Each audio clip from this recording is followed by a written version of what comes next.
You're listening to the Wealth Mindset Show, where Hicks and Zerker Capital Management's team of finance professionals, portfolio managers, and a life coach come together to tackle complex topics in finance and retirement planning so you don't have to.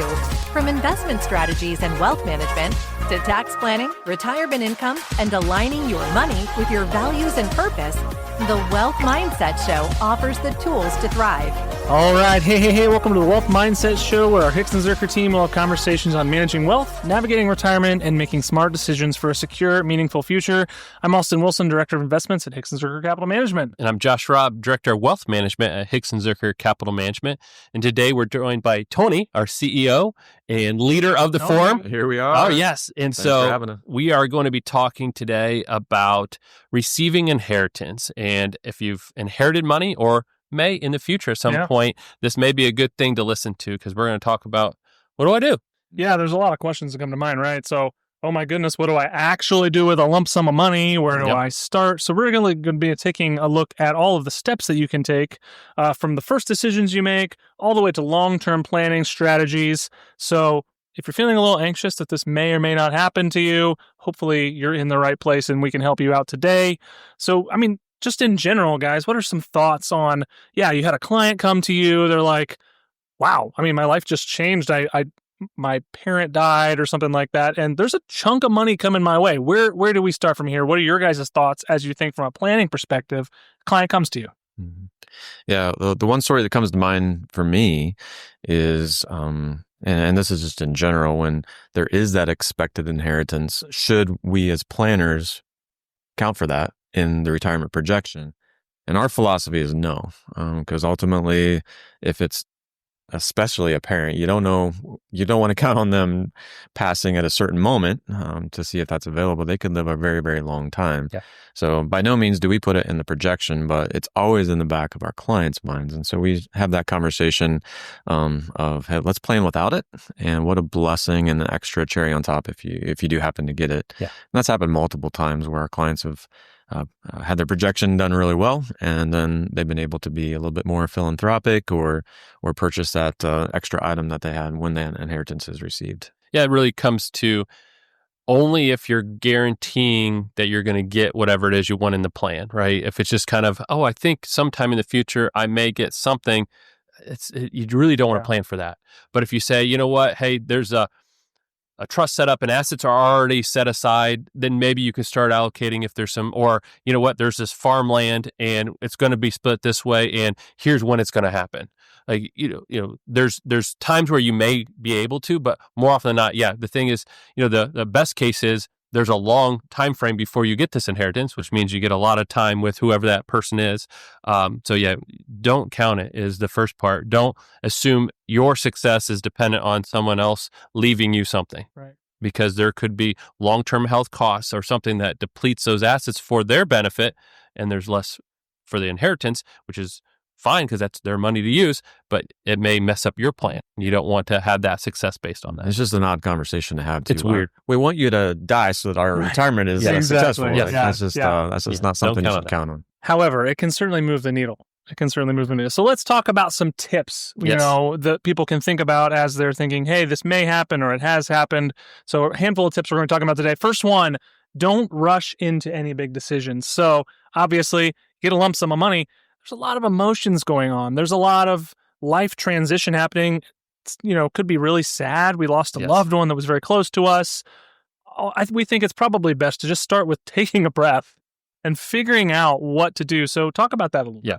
And this is something I spent a lot of time talking about when this is happening is, an inheritance means somebody passed away. Yeah. And so at that point, you're dealing with a lot of emotion, a lot of planning, funeral, all that stuff. You got assets you got to probably liquidate. There's a lot going on. And so, the first thing is just saying, hey, take care of the things you need to take care of. Don't worry about this inheritance piece you don't need to have everything lined up and planned out. A lot of times, there's the kind of almost a sense of guilt of now I have this money and I'm happy, but I'm also sad because this person passed. And how do I deal with both of those emotions together? Right. And so one of your things is just saying, hey, don't do anything big until you have a chance to really wrap your head around the big picture. Take a break, take a pause. No big decisions. Yeah, and on the other side of that, sometimes you can suffer from what we call the sudden wealth syndrome. Mm-hmm. All of a sudden, you didn't have that money, and now it's there, and your mind can go to the American consumeristic side of things and purchase things that really just don't honor the legacy of who the inheritance was from. And so, again, Josh, to your point, just taking that pause and avoiding those quick decisions really makes a lot of sense. Yeah, and thereul be a lot of people that will possibly show up That's what I was in just your about life. to- yeah. And that's the other Cousins piece of it come too. out of the woodwork. Yeah. And it's, it doesn't have to be like multi-million-dollar inheritance. You just, when that happens, there's just people that show up are like, hey, maybe I need a little bit of that, or I deserve this or that, or you just feel that obligation. Yeah. And just don't feel that pressure that it has to be spread out because there was a reason why that person left the inheritance to you. There was a reason for that decision. I also think that's why you may not want to keep it all out in the public, right? Yeah. So maybe you come into this lump sum of money, this inheritance, and who knows how much, $1 million is not uncommon anymore. And you may just keep that to yourself and maybe make your life look the same way it does, and be a little bit more discreet about that to avoid that happening. So our advice here is, take 1, 2, 3 months, some sort of a window where you just go, I need to digest what happened. I got a lot of emotions going on right now. The money's in a safe place, right? It's not under the mattress. It's not in the backyard. It's not in Bitcoin. It's in a bank account. It's FDICs and insured, and you can decide what you want to do with it at some point there.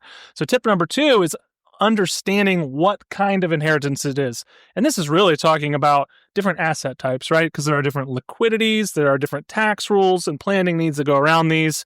So guys, talk a little bit about, whether that comes as cash, real estate, farmland, and different types of investment accounts, what that means when you're thinking about what to do. Yep. Yeah. So there's kind of a couple big buckets, one of which is retirement accounts. So if you inherit a retirement account, so 401k, 403b, IRAs, there are rules depending on what type of person you are. And that doesn't mean like, are you young or older? Good or bad? Yeah. It means, are you a spouse? Because there's certain rules for spouses. Are you a person who's older or younger than the person you inherited from? Because there's rules for those ages, and how far in age are you from them also matters. And so there's different tax rules, so it's hard to get in and tell you exactly what it is, but know that for a lot of people, there are a time frame where you have to make withdrawals out of this account based on which type of person you qualify as. So make sure you talk with an accountant or an advisor or somebody to understand your rules for that. Then when you have things that are in the taxable bucket, so that would be brokerage accounts, that would be savings, checking accounts, homes, or any kind of asset you inherit. Depending on how you inherit it, you could get an adjustment to that basis. A step up is what they call it. So if you bought a house, let's say for $100,000 and it's now worth $500,000, that $400,000 is gains. If someone were to sell that home just by owning it themselves, that gains are taxed. But at death, a lot of times it's reset to the current value at the day of death. So then the next person restarts that kind of gain clock, and they don't owe taxes on that first part, depending on how you inherit it. There's always those caveats. But understanding what your rules are, what has to happen, and kind of what your time frame is really helps you then plan for the long term. Hard assets, do I want to hold it like it is, house, farmland, whatever, or do I want to sell it and do something else with it? Do I own it by myself? Are there multiple people own it? Do we have to make a decision together? Those are the things you got to talk about. Tony, talk a little bit about if maybe this inheritance comes in the form of a trust, right? Some of the restrictions and all the legal requirements and how detailed you have to be looking through those documents to know what you can and can't do. Yeah, we've been in this career long enough to know we've seen some pretty complex trusts, and how the generation that is passing those assets on to the next generation, they want to guard them. They worked hard for them. They don't want to set their next generation up for just laziness. They want them to work and be engaged. So oftentimes there are rules and limits as to how much of that trust can be distributed, whether it be a certain age or a certain dollar amount. So ultimately, really engaging with the lawyer, the attorney, your financial advisor, or CPA, that's really the best way to navigate some of those complex trust. It's like that's the triangle, the love triangle that needs to be involved right here, right? You need to have a lawyer, a CPA, and your financial advisor all on speed dial because there's a lot of moving parts here. I'm a little uncomfortable. We just talked about a love triangle, but yeah, that's all. It's all good. Yeah. That's right. We're going to take a quick pause in this episode. Before we get back to today's topic, I want to take a quick moment to share something that could really help you on your retirement journey. At Hickson Zerker Capital Management, we are all about making sure your financial life aligns with what truly matters to you. That's why we created the assessment, Are You Retirement Ready? Over at hzcapital.com/quiz. It's a quick and easy quiz that helps you figure out how prepared you are for retirement. It only takes a few minutes, and you might discover some great insights into what you need to do before you retire, both in the financial and non-financial aspects. So if you're curious about how ready you are to embrace this new phase, head on over to the website and check it out. Again, that's hzcapital.com/quiz. Now let's jump back into our conversation. So that brings us to our next point, which is setting goals really before you even start spending. So taking a step back and saying, what do I want this money to achieve? So what are your thoughts on what kind of impact you want to make with this money, or how can you make this inheritance meaningful? Yeah. One of the things I think about, and we talk about this in other podcasts, is the bucket strategy, having short-term, mid-term, and long-term goals. Now, you could do the same thing with inheritance to say, are there some things I want to do now with some of this money? And then do I want set some aside for future goals? And that's okay to have different buckets for that. So you may say, hey, I got some inheritance. After I had some time to think about it, I want to pay off some debt. I want to use some of this money to kind of free up my cash flow, get my debt situation in a better spot. But I'm also going to take some of it and set it aside for retirement or for me down the road. So like having some kind of different buckets is a great way to say, okay, of all this that I got, I'm going to look at some of these as different things along the way. Yeah, and I think it's important to be self-focused. I mean, whoever you're getting this inheritance from likely did want you to have some financial freedom and security, but it's also good to think through, well, what was important to that generation, who you're inheriting it from. Is there some sort of charitable organization or education fund, or what legacy would you want to leave on their behalf? Because ultimately they're the ones who likely earned it and stewarded it to the point where they're now passing it on to you. So sure, be self-focused, but also have an others-oriented mindset as well. And also with that, it's like, what did they prioritize? So maybe who you inherited from prioritize experiences. So maybe we'll do a trip together in memory of them, or go to their favorite place and use some of this money as a way of kind of celebrating them. Those are some of the things you can do. And this is a great opportunity to involve your spouse as you're planning these goals, because you're not the only one that's involved in getting this money, right? So you guys are a team, plan together. What's important to you all? They probably knew whoever left you that money very well for a very long time. So just make sure you're on the same page there. And that leads us to the next point, which is investing that money with a purpose. So really, you know what you want to do with it. How are you going to do that with that money? And you really get about one chance to put this money to work correctly, to do what you need it to do. So talk about how, putting this money to work can be done now that you kind of have some goals. Yeah, it comes back to what Tony said was, once you know for sure that this is actually happening, and that's a good time to reevaluate your retirement plan, your financial picture, to say, okay, now that there's a new change, what all has shifted? What do I need to do to make sure I'm either on track still, or can I readjust my goals and do more or something different? So yeah, definitely just stepping back and saying, okay, here's where I was heading. This is what I was trying to accomplish.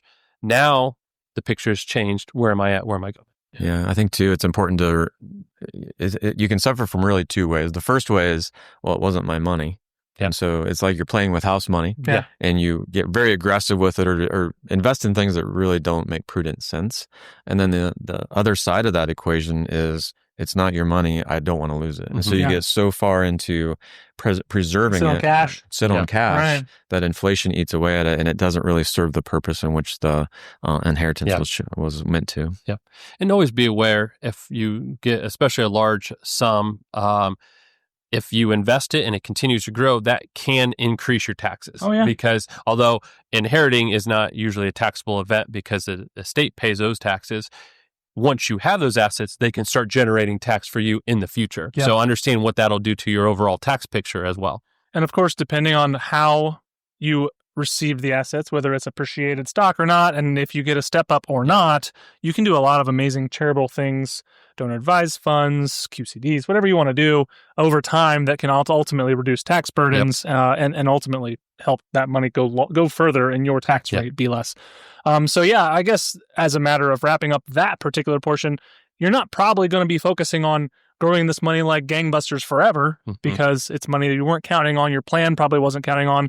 So you want to have a component of capital appreciation, but also a component of long-term growth built in there as well.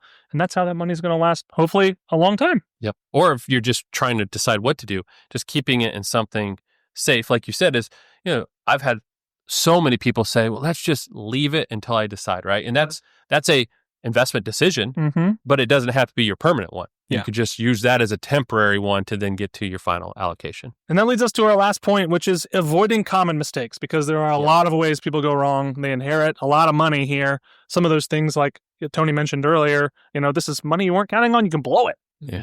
That's something people do, and a lot that's a lot more often than we would like. Maybe that's okay if you don't need it or have any plans for it, but ultimately having a plan, we talked about being good. So what are some ways, some common mistakes we can avoid as we're planning ahead here? Yeah, I think it's, to your point, Austin, I think I read a stat, Josh, correct me, generational wealth really runs out at generation 3. Yeah.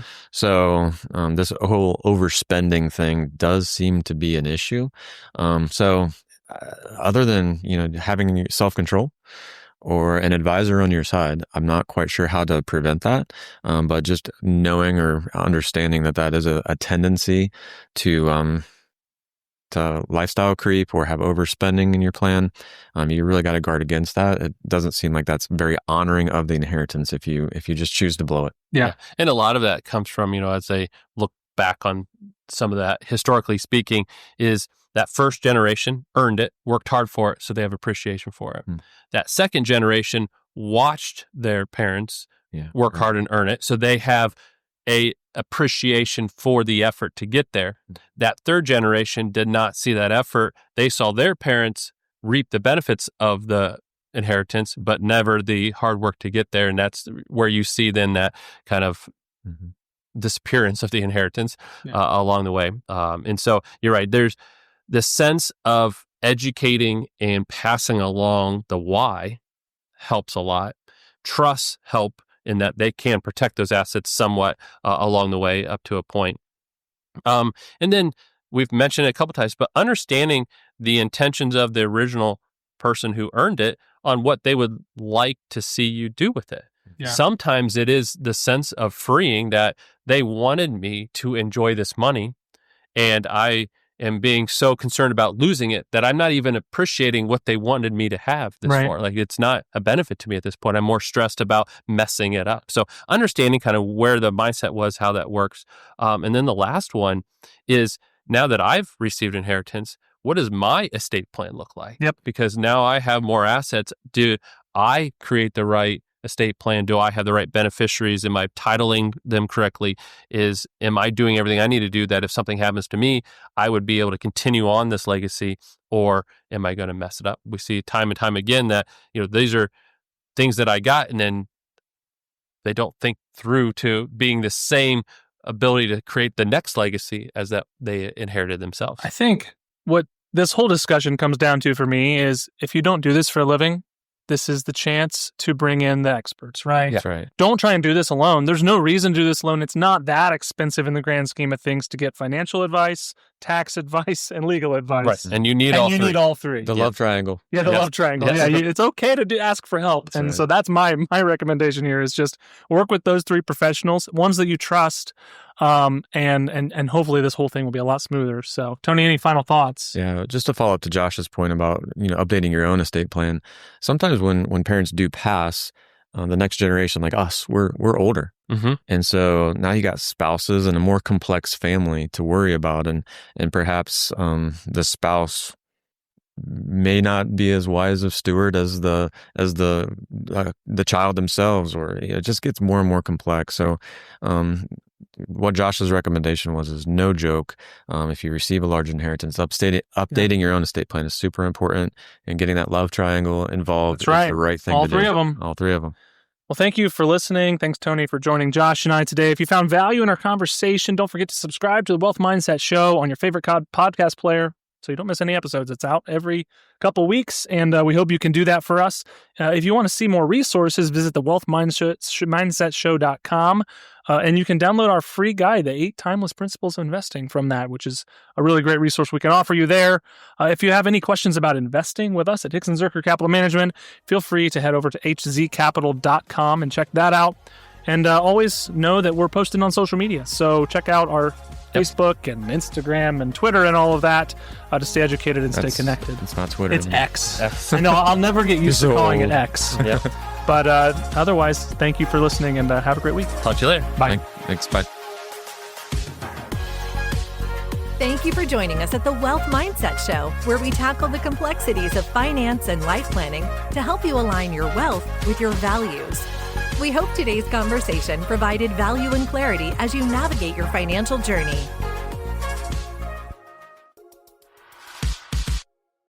Your hosts work for Hickson Zerker Capital Management, and all opinions expressed by them or any podcast guest are solely their own and do not reflect the opinions of Hickson Zerker Capital Management.